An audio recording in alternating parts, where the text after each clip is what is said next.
las restricciones son muy importantes al momento de realizar el modelo de planeación agregada.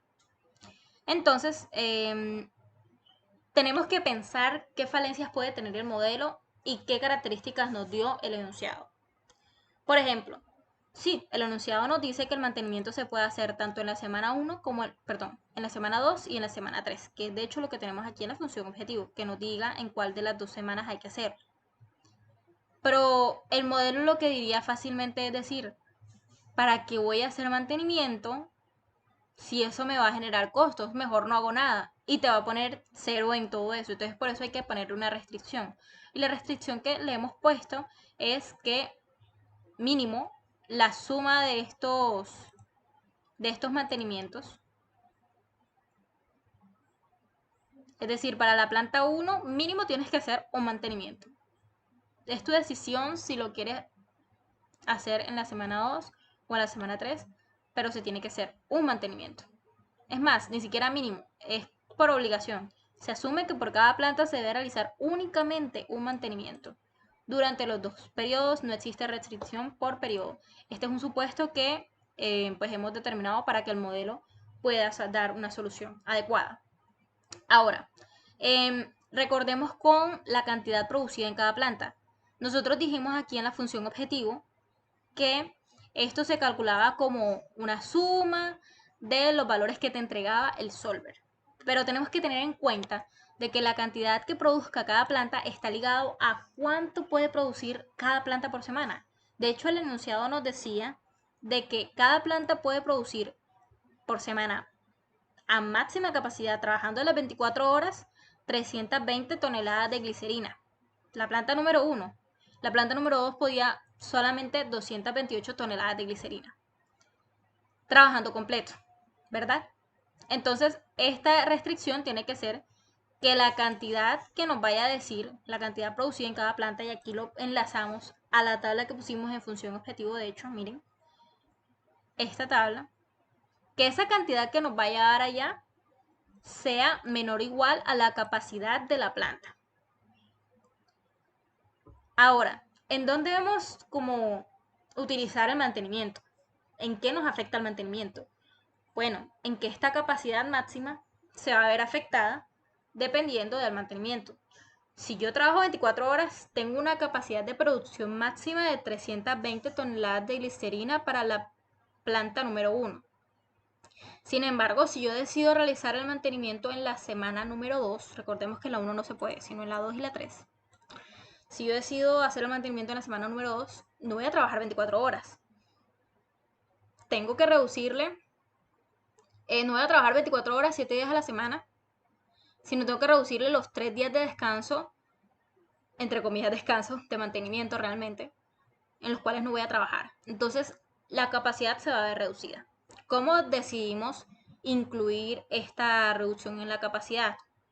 Bueno, aquí aplico una fórmula ideada así con tranquilidad. Entonces, ¿qué pasa? Esta multiplicación va a ser si se hace el mantenimiento o no, multiplicado por el tiempo de parada. Entonces, mis 7 días va a ser 1, o sea, mi 100%, yo voy a estar trabajando a 100%. Es decir, si realmente yo no tengo ningún mantenimiento en ese periodo, bueno, no voy a tener que restarle el tiempo de parada y vas a trabajar ni el 100% y mi capacidad máxima va a ser 320 toneladas, ¿verdad? Ok, pero si sí tengo mantenimiento, entonces necesito que me le restes ese tiempo de parada y realmente va a ser proporcional. Ya yo no voy a poder producir máximo 320, sino tendré que aplicarle la reducción que tengo en cuenta aquí. Eso es lo que aplicamos aquí en la semana 2 y en la semana 3 se aplica lo mismo. La proporción a restar pues obviamente es diferente porque en la semana 2 solamente tienes un tiempo de parada de 3 días y en la semana 3 tienes un tiempo de parada de 4 días. Entonces, aquí es donde tenemos en cuenta si hace mantenimiento en la planta 1 o en la planta 2, cómo se ve afectado la cantidad que producen. Ahora, con respecto a los insumos en toneladas de UCO, de FAT, Nosotros tenemos enlazado aquí, lo tratamos de comprimir lo más que podíamos las tablas para que no nos saliera tan exagerado. Entonces simplemente dijimos, bueno, en la planta 1 y en la planta 2 vamos a tener en cuenta la cantidad de UCO, porque recordemos que nos daban unos límites. Te decían, tu máximo puedes comprar de UCO 30 y de FAT 30. Y que la suma de UCO más FAT máximo puede ser 40. Máximo puedes comprar 40. Esto para cada semana. Esto no era dependiendo de que cada planta, no. Era en general, para cada semana tú podías obtener estas capacidades de compra de insumos de UCO y de FAT. Entonces, estos insumos, los que están aquí del lado izquierdo, vamos a verlos cómo están enlazados en la función objetivo. Nosotros recordemos que nosotros habíamos dicho, bueno, Solver me dice cuánta cantidad tengo que comprar de UCO y de FAT. Pero tenemos que enlazarlo de que Solver no me vaya a decir que me pase de 30, porque yo máximo puedo comprar 30 por semana. Entonces, como esa relación la tenemos en cuenta sin importar la planta, tenemos que sumar en la semana 1 cuánto se compra de UCO. Aquí. Para FAT también cuánto se compra de FAT en la semana 1. Y pues UCO más FAT simplemente sumamos estos dos. Esa es la restricción que nos dan con respecto a los insumos. Y estos valores pues era lo que nos daba el enunciado. Simplemente los repetimos y tiene que ser esto menor o igual que esto. No puede pasarse. Ahora, insumos en toneladas para producir el aceite grasa requerido para la glicerina. E insumos máximos. Ok. Estos insumos máximos, si nos vamos hacia acá arriba, podemos ver que en la planta 1 nosotras producimos de glicerina 95 toneladas de glicerina. Y aquí te dice que por cada glicerina tú tienes, por cada glicerina que produzcas necesitas 10 toneladas de aceite grasa, ¿verdad? Entonces hay que tener en cuenta esa relación.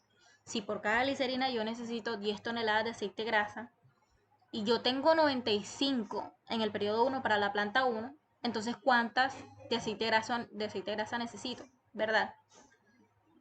Entonces esto realmente es lo que yo voy a necesitar de aceite grasa. Y el aceite grasa simplemente lo vamos a obtener como la suma de CPO, UCO más FAT. Entonces estos valores deben ser exactamente iguales y es lo que se tiene como solución para poder tener una restricción de cuánto debes comprar de UCO, de FAT y de CPO. Ahora, podemos continuar también con la capacidad, las unidades de transporte de plantas a los CEDIs. ¿Cuál es la capacidad máxima? Aquí en el enunciado decía que se requiere calcular la capacidad apropiada del centro de distribución. Usted define dónde lo ubica mediante el modelo, como un 20% por encima de la capacidad requerida.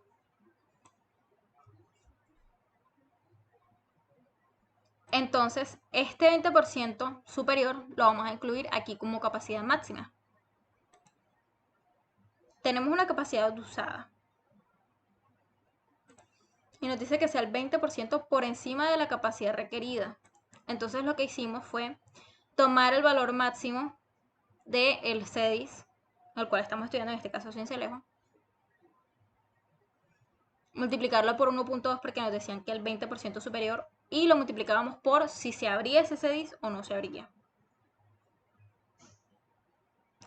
De hecho, aquí vamos a subir, aquí está, por si se abre el CEDIS o no. Y lo mismo ocurre acá.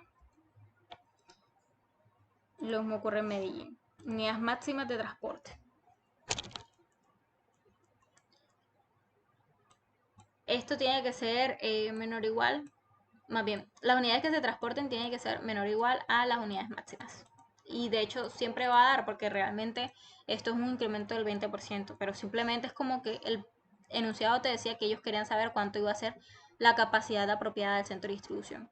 Entonces ya esto será como un resultado. Si al correr el modelo aquí te daba que la capacidad máxima en la semana 2 era 20, entonces tú decías, no, mira, el CDI de Cincelejo en la semana 2 tiene una capacidad máxima de 20 toneladas. Eso es lo que nos brinda el solver. Esto es una pregunta que te piden. Ahora, la cantidad que te llega al mercado, que le llega a los mercados, tiene que ser lo mismo que te piden esos mercados. Entonces recordemos que cuando estábamos en los datos, tú obtenías una demanda probabilística. La idea es que satisfagas la demanda. Entonces, la cantidad de materia prima de toneladas de glicerina que llega al mercado debe ser igual a esa demanda. ¿Cuánto llega al mercado de Medellín? Bueno, tenemos varias opciones. Tenemos que a Medellín, estamos en la semana 1, podía llegar directamente del CEDIS, estas cantidades, o podía llegar desde la planta al mercado. ¿Y qué otro caso se da?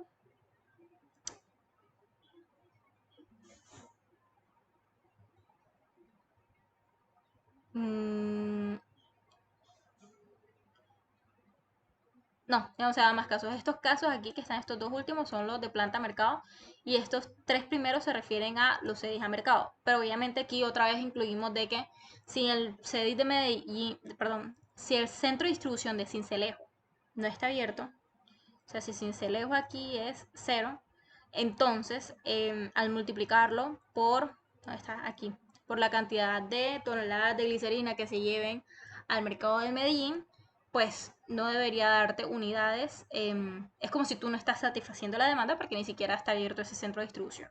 Entonces simplemente es que cada vez que tengas en cuenta algo de centros de distribución de unidades, siempre incluye si está abierto o no, porque eso era lo que nos pedía el ejercicio. Ya por parte de los que se enviaban de la planta directamente a los mercados, se podían sumar como lo podemos ver acá.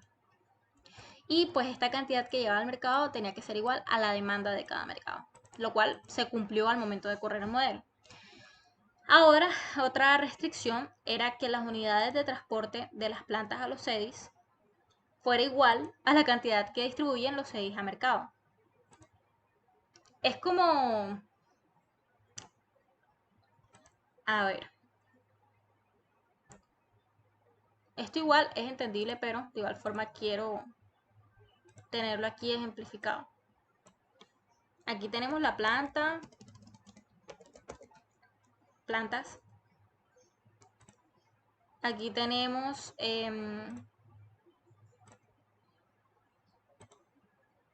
los centros de distribución, los CEDIs. Y aquí tenemos los mercados. Entonces, ya al finalizar este ejercicio tú te das cuenta realmente que las plantas pueden llevar a los CEDIs y también pueden llevar a los mercados. Vamos a... Estos son los dos casos. Las plantas pueden llevar o a los CEDIs o a los mercados. Y obviamente los CEDIs son centros de distribución. O sea, todo lo que llegue al CEDIs, ellos van a querer llevarlo a los mercados. ¿Verdad? Entonces, yo lo que quiero saber es que obviamente todo lo que la planta le envió al CEDIs, el CEDIs lo haya enviado al mercado. Esa es la idea. Esto es lo que está pasando en esta última restricción. Tienen que ser igual. Entonces, las unidades de transferencia que lleguen del CEDIs al mercado, vamos a verlas aquí. Este valor que está fijo es si se abre o no el centro de distribución de Sincelejo. Y esta suma vienen siendo las unidades de transferencia que nos dio aquí el modelo de Solver. ¿Qué unidades se transfirieron del centro de distribución de Sincelejo a los mercados en la semana 1? Lo mismo para Medellín y lo mismo se hace por cada semana. Eso con respecto a las unidades de transferencia del CEDIS al mercado. Ahora, con respecto a las unidades de transporte de las plantas a los CEDIS, es lo mismo. Tú te vas más arriba, en donde dice de que se transportan de las plantas a los CEDIS, tú dices, bueno, si estamos hablando de Sincelejo, entonces sumo cuántas toneladas de glicerina se supone que mandaron ambas plantas y lo multiplico por si Sincelejo está abierto o no. porque aquí lo que hicimos fue agruparlo ya en general. Planta 1 y planta 2, eso va a ser las unidades de transporte y tienen que ser iguales. Entonces, al momento de correr el solver, fueron estos resultados los obtenidos. Realmente aquí deberíamos irnos a datos, solver, y bueno, estas fueron las restricciones que se tuvieron en cuenta. Establecer objetivo, ya sabemos que es esta rejilla de mínimo costo, mínimo. ¿Qué variables vamos a cambiar? Bueno, aquí en las variables que vamos a cambiar, por eso era necesario tener como todo con colores distintos, eran todas estas variables. Todas estas variables que están en gris son las que se van a cambiar. Seleccioné todos estos recuadros. En las restricciones, pues, de manera aquí no me está permitiendo bajar. Bueno, las restricciones fueron tal cual. Estos dos valores que fueran igual a estos dos valores, que estos 6 valores fueran menores o iguales que estos 6, o sea, estos tal cual, así como los organicé aquí. ¿Qué otra restricción que no esté aquí dentro de las que muestro? Bueno, las de tipo binario, que fueron las que se hicieron aquí inicialmente. Miren que las restricciones aquí para determinar qué 6 iba a ser seleccionado y qué mantenimiento tienen que ser así binario. Seleccionamos esta casilla que dice convertir variables sin restricciones en no negativas. Lo solucionamos por GRG no lineal. Al momento de realizar estos modelos de mínimo costo, suele ser difícil encontrar una solución. Pero bueno, se le da a resolver y es lo que hemos obtenido con estos valores.